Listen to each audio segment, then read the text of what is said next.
오늘은 정말 가슴을 울리는 문화교류의 이면과 진심의 힘을 보여주는 특별한 이야기를 깊이 파헤쳐 볼게요.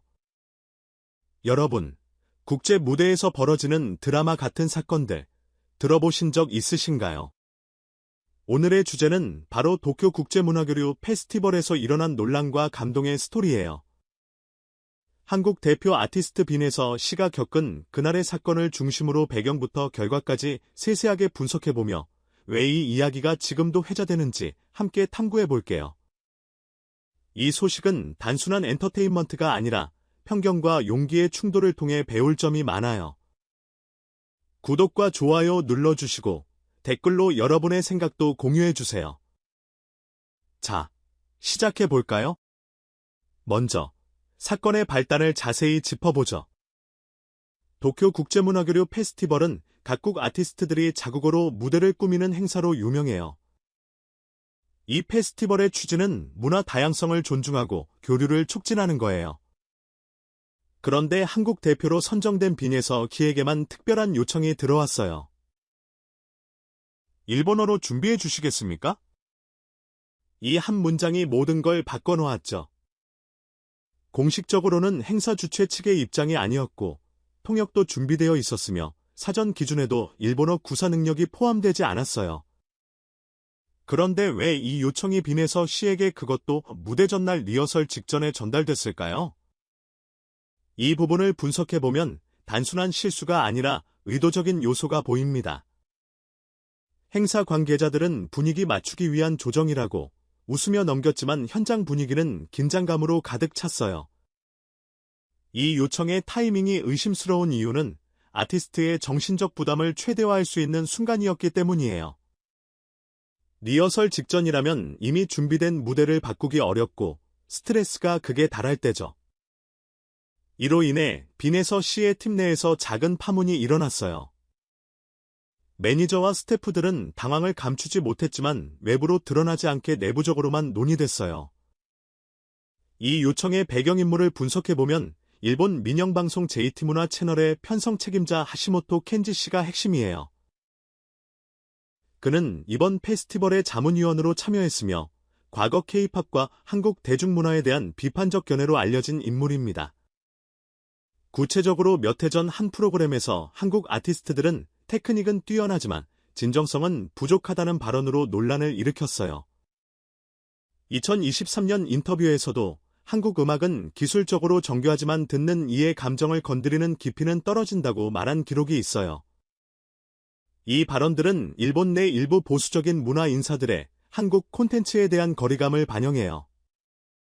실제로 문제의 이메일이 유출되면서 상황이 명확해졌어요. 이메일은 행사 준비 3주 전에 하시모토 씨가 직접 발송한 것으로 한국 출연자의 무대에서 문화적 반응 실험을 도입해보는 것은 어떨까요? 라는 내용이었어요. 겉으로는 중립적인 제안처럼 보이지만 본질은 특정 국적 아티스트에 대한 비공식 테스트예요. 다른 나라 출연자들은 자국어로 공연하는데 유독 한국인만 일본어 무대를 요구받은 거죠. 이 이메일은 주최 측 내부 문서로만 공유되어 공식 공지가 아니었고 빈에서 씨에게만 조용히 전달됐어요. 이 과정에서 투명성 부족이 큰 문제로 지적됐어요. 왜냐하면 이는 문화 교류라는 명분 아래 숨겨진 편견의 표현일 수 있기 때문이에요. 이제 빈에서 씨의 반응을 자세히 분석해 볼게요. 매니저와 스태프들이 당황한 사이 그녀는 준비해 볼게요라는 짧은 대답으로 모든 걸 잠재웠어요. 이 태도는 예상 밖이었어요. 불만이나 거부 없이 담담하게 받아들인 거예요. 하지만 이 단순한 대답 뒤에는 엄청난 노력이 숨어 있었어요. 그녀는 조용히 악보와 일본어 가사를 요청했어요. 번역본뿐 아니라 단어 하나하나의 밑줄을 그으며 공부했어요. 단순 발음 연습이 아니라 곡의 의미와 감정을 이해하기 위해 멜로디 라인을 수차례 녹음 반복했어요. 이 과정은 그녀의 프로페셔널리즘을 보여줘요. 무대가 얼마나 부담스러운 도전이었을지 상상하기 쉽지만 그녀는 흔들림 없이 준비를 이어갔어요. 리허설 당일 그녀는 정해진 시간보다 10분 일찍 도착해 음향감독과 아이컨택 후 마이크 테스트를 요청했어요. 통역 스크립트가 준비됐지만 자막 없이 부를게요. 발음 확인은 끝났습니다라고 말했어요. 이 순간 현장 분위기가 바뀌었어요. 그녀의 목소리는 부드럽고 단단했어요. 발음, 호흡, 억양, 감정까지 완벽하게 조열됐어요. 음향 감독이 일본어를 잘하는 게 아니라 이 언어로 살아본 사람 같다고 속삭일 정도였어요. 리허설 중간부터 스태프들이 휴대폰으로 녹음을 시작한 건 이 무대의 특별함을 직감했기 때문이에요. 하시모토 켄지 씨는 뒷좌석에서 팔짱 낀 채 지켜봤지만 표정은 읽기 어려웠어요.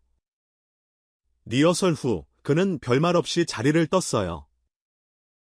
공연 당일을 분석해보면 빈에서 씨는 흰 셔츠와 검은 스커트, 단정한 헤어스타일로 무대에 섰어요. 특별 장치 없이 한 줄 조명만 비추는 심플한 세팅이었어요.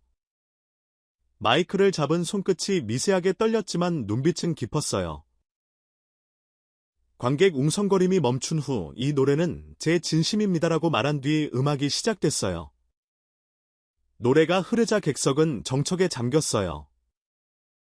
절정 부분에서 중년 여성 관객이 통역기를 떼고 눈물을 훔쳤고 고등학생은 입을 가린 채 시선을 떼지 못했어요. 사회자는 다음 멘트를 놓쳤고 카메라 감독은 그녀의 손끝을 주민했어요. 마지막 구절에서 객석 일부에서 삼키는 숨소리가 들렸어요. 노래 끝난 후 긴 침묵이 흘렀고 한 관객의 박수로 시작된 기립박수가 이어졌어요. 이 박수는 찬사뿐 아니라 놀람, 감동, 미안함이 섞인 거예요. 누군가 우리가 이 아이를 시험했지만 진짜 대답한 건 우리였어라고 속삭였고 이 말은 하시모토 씨의 귀에도 들어갔어요.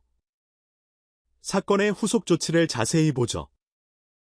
공연 다음 날, 페스티벌 주최 측은 빈에서 측에 공식 사과문을 전달했어요.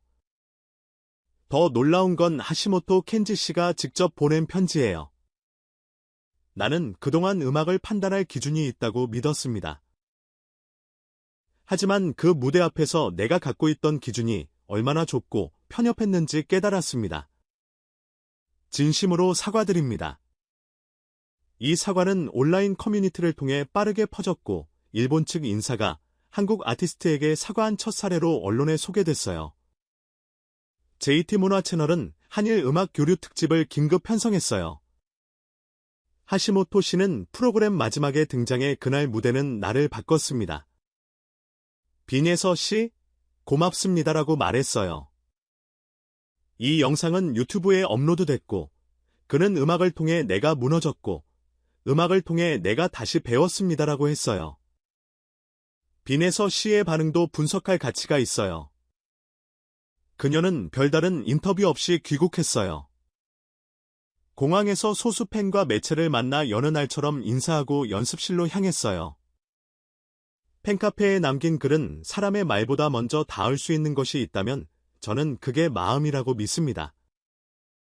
저는 그 마음을 노래에 쓸 뿐입니다. 이 글은 수천 댓글과 함께 일본 커뮤니티에도 번역 공유됐어요.